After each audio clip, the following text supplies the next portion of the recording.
नमस्कार, आप सभी का डीजी स्कूल में स्वागत है। आज हम लोग संस्कृत व्याकरण में प्रश्न निर्माण कैसे किया जाता है वो सीखेंगे। पहले ये हम लोग चर्चा कर लेते हैं कि ये प्रश्न निर्माण होता क्या है। जैसे कोई साधारण वाक्य दिया हुआ है, उस साधारण वाक्य से प्रश्नवाचक वाक्य को बनाना प्रश्न निर्माण कहलाता है।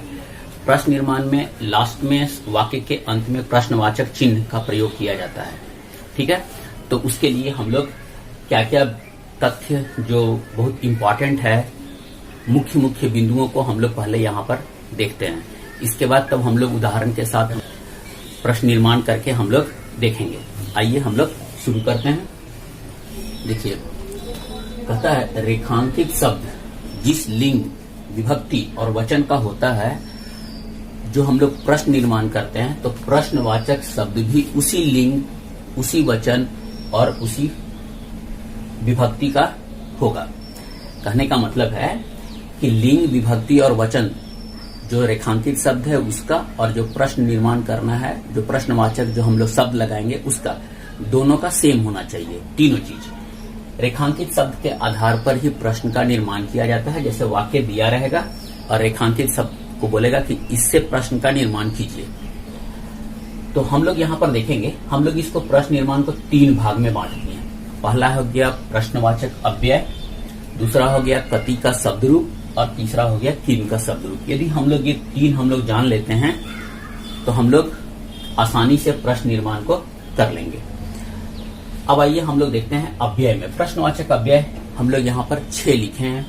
किम मतलब क्या, कुत्र मतलब कहाँ, कदा मतलब कब, किमर्थम मतलब क्यों, कथम मतलब कैसे, कुतः मतलब कहां से। ठीक है, तो ये इसका हम लोग पहले सीख लेते हैं, कैसे हम लोग इसका प्रयोग करते हैं। इसके बाद तब हम लोग ये दोनों का शब्द रूप देखेंगे और शब्द रूप के आधार पे कैसे हम लोग प्रश्न का निर्माण करते हैं। तो सबसे पहले हम लोग इसका स्टार्ट करते हैं। मनोज पुस्तकम पढ़ती। तो यहाँ लिखा हुआ है कि मनोज पुस्तक पढ़ता है। तो यहाँ हम लोग पुस्तकम को रेखांकित किया हुआ है, तो रेखांकित शब्द के जगह पर क्या लिखेंगे। तो जो अभी हम लोग देखे हैं कि प्रश्नवाचक अव्यय तो किम है, तो मनोज क्या पढ़ता है। मनोज क्वेश्चन यही बनेगा ना, मनोज क्या पढ़ता है। इसका जब प्रश्न बनाएंगे हम लोग, तो मनोज पुस्तकम के जगह पे लिखेंगे किम पठती, मतलब क्या पढ़ता है। और यहाँ पे क्वेश्चन मार्क लगा देंगे हम लोग, प्रश्नवाचक चिन्ह।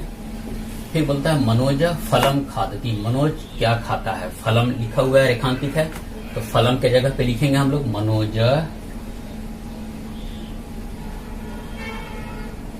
किम खादती।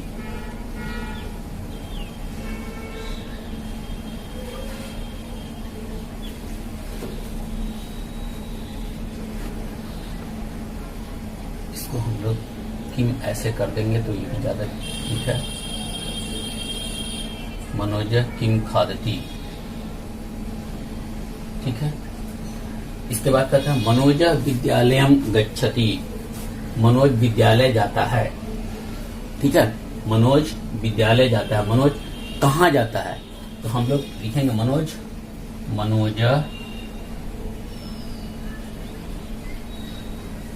कुत्र, इसके जगह पे भरना है, तो कुत्र गच्छति।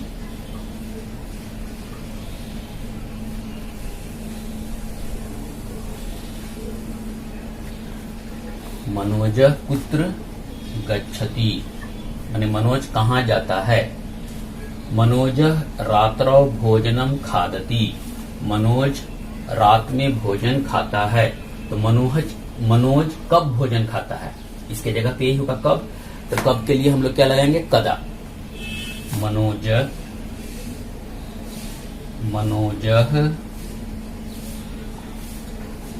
कदा भोजनम खादती।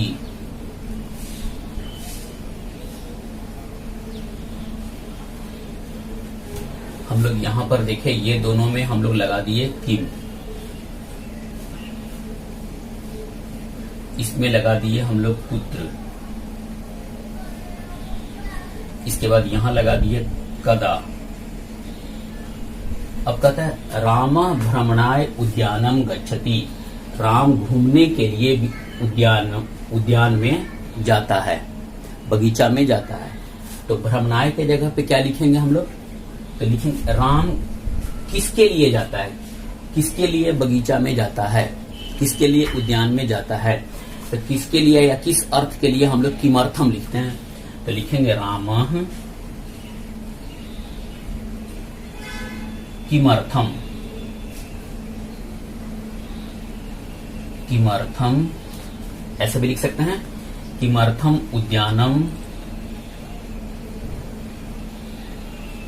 गच्छति। यहां क्वेश्चन मार्क। तो यहां हम लोग देखें कि ये सेंटेंस में हम लोग क्या लगा दिए? अव्यय किमर्थम। इसके बाद कहता है राम तीव्रम धावती। तो राम तेज दौड़ता है। राम कैसे दौड़ता है? तो कैसे के लिए हम लोग क्या लगाएंगे यहां पर? तो लिखेंगे रामः कथम। रामः कथम धावती। ठीक है, लिखेंगे राम कथम धावती। तो यहां तीव्रम के लिए था, तो कैसे कैसे के लिए हम लोग कथम लगा दिए। अब कहता है राम द्विचक्रिकया विद्यालयम गच्छति। इसका हम लोग बनाएंगे प्रश्न द्विचक्रिकया की जगह पर ऐसे ना। तो राम द्विचक्रिकया विद्यालयम गच्छति। राम कया विद्यालयम गच्छति।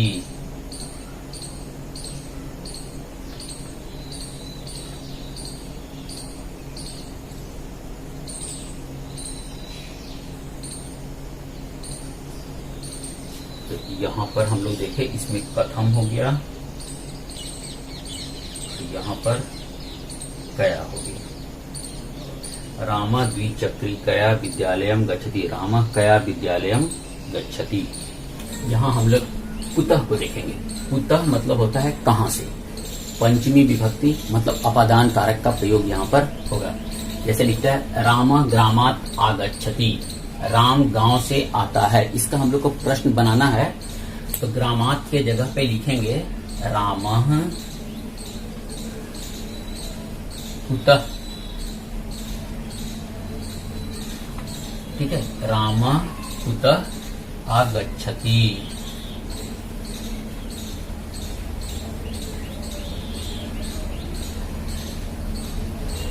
इसके बाद है भवान विहारात् अस्ति। तो लिखेंगे भवान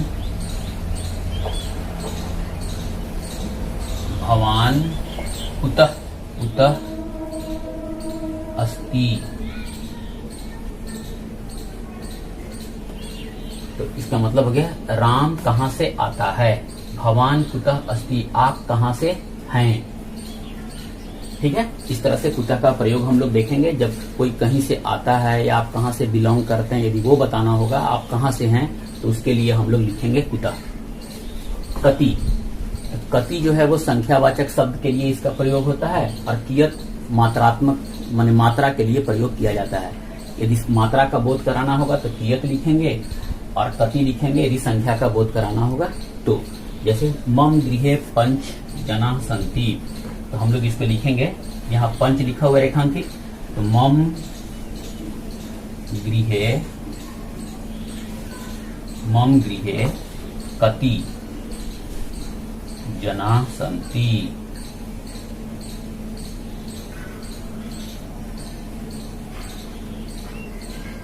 ठीक है, अब मान लीजिए कियत का प्रयोग करना होगा तो हम लोग लिखेंगे कियत जलम अस्ति। हम लोग इसको लिख देंगे कियत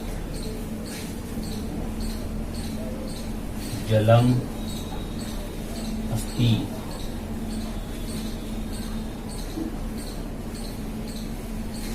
ठीक हो गया। कितना जल है, तो जल को हम लोग तो गिन नहीं सकते हैं, इसलिए ये मात्रा बता रहा है, तो कियत जलम अस्ति। अब हम लोग यहाँ पे किम का हम लोग देखेंगे, पहले शब्द रूप और उसके बाद उसके आधार पे हम लोग उसका प्रयोग कैसे करते हैं वो देख लेते हैं। तो इसमें टोटल 7 विभक्ति होता है और एक वचन, द्विवचन और बहुवचन होता है। तो सबसे पहले हम लोग पुल्लिंग में देखते हैं। कह कौ के, कम कौ कान, केन काभ्याम कै, कस्मय काभ्याम केभ्य, कस्मात् काभ्याम केभ्य, कस्य कयोः केशाम, कस्मिन् कयोः केशु। ये हो गया हमारा पुल्लिंग का। अब स्त्रीलिंग में देखते हैं। का के काह, काम के काह, कया काभ्याम काभी, कस्य काभ्याम काभ्य, कस्याः काभ्याम काभ्य, कस्याः कयोः कासाम, कस्याम कयोः कासु। ये हो गया हमारा स्त्रीलिंग। नपुंसक लिंग में सिर्फ पुल्लिंग के जैसा ही चलेगा, सिर्फ हम लोग ये वाला दो जो है ना, प्रथमा और द्वितीया, इसको हम ये हटाएंगे, ये नहीं होगा। इसके जगह पे हम लोग इसके जगह पे लिखेंगे किम के कानी, किम के कानी, किम के कानी, किम के कानी, फिर केन काभ्याम कै, कस्मय काभ्याम केभ्य, कस्मात् काभ्याम केभ्य, कस्य कयो केशाम, कस्मिन् कयो केशु। ये हम लोग कर लेंगे। अब हम लोग इसके आधार पे हम लोग यहाँ पर एक चीज देखेंगे, इसका मीनिंग क्या क्या होगा। सो जैसे ये लिखा हुआ है ना, क प्रथमा के लिए होगा कौन, किसने, क्या। द्वितीय विभक्ति के लिए किसको, तृतीय विभक्ति के लिए किसके द्वारा, चतुर्थी में किसके लिए, पंचमी किससे, षष्ठी में किसका, सप्तमी के लिए किस में और या किस पर।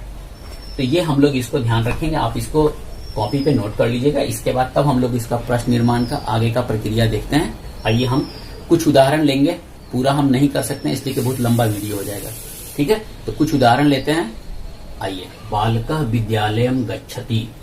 तो सबसे पहले हम लोग यहाँ पर देखेंगे कि ये कौन सा विभक्ति है, कौन सा लिंग है। ठीक है, तो बालकः इसका मतलब है कि ये पुल्लिंग है, और बालकः बालकौ होता है ना, तो ये प्रथमा विभक्ति है। ठीक है, और एक वचन में है। तो हम लोग यहाँ पर देखें कि प्रथमा विभक्ति है, एक वचन है और पुल्लिंग है। तो जो हम लोग यहाँ पर जो भी प्रश्न बनाएंगे उसका भी सेम होना चाहिए। तो हम लोग यहाँ पर लिखेंगे कह,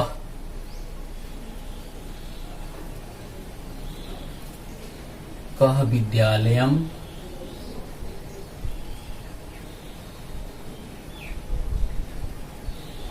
गच्छति, और यहाँ पर मेरा प्रश्नवाचक चिन्ह लग जाएगा। फिर है बालको विद्यालयम गच्छत। यहाँ देखेंगे ये भी सेम चीज है। इसका विभक्ति प्रथमा विभक्ति है, द्विवचन है और पुल्लिंग है ही। तो कह कौ लिखेंगे हम लोग, कौ विद्यालयम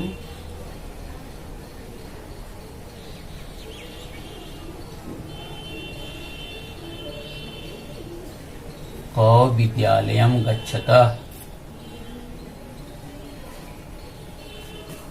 फिर है बालकाः विद्यालयम गच्छन्ति।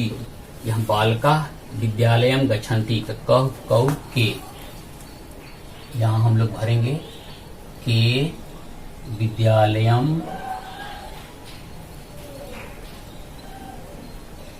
विद्यालयम गच्छन्ति।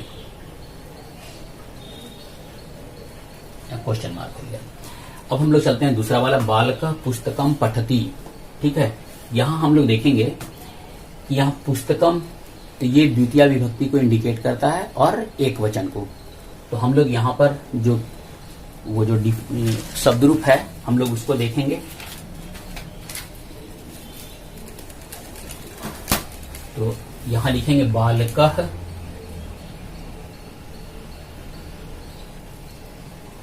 पुस्तकम के जगह लिखेंगे कम पठति। इसके बाद है शिक्षक बालकौ पाठयति, शिक्षक दो बालकों को पढ़ाते हैं। तो लिखेंगे शिक्षक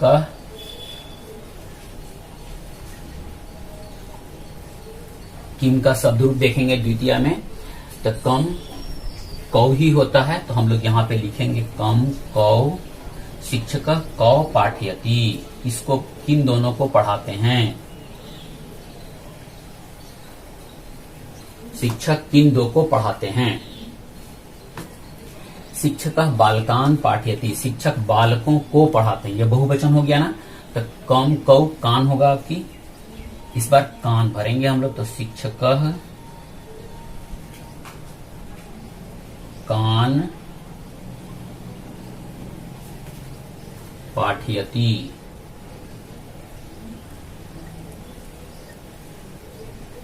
यहां इसके अनुसार चल रहा है, ये बालकौ बालकांत, ये द्वितीय विभक्ति को इंडिकेट कर रहा था, ठीक है।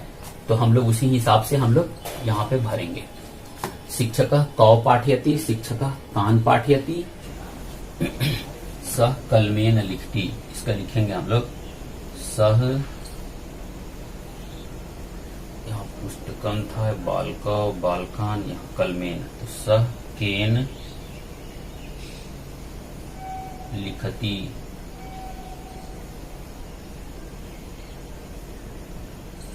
सह कर्णाभ्याम शृणोति, सह काभ्याम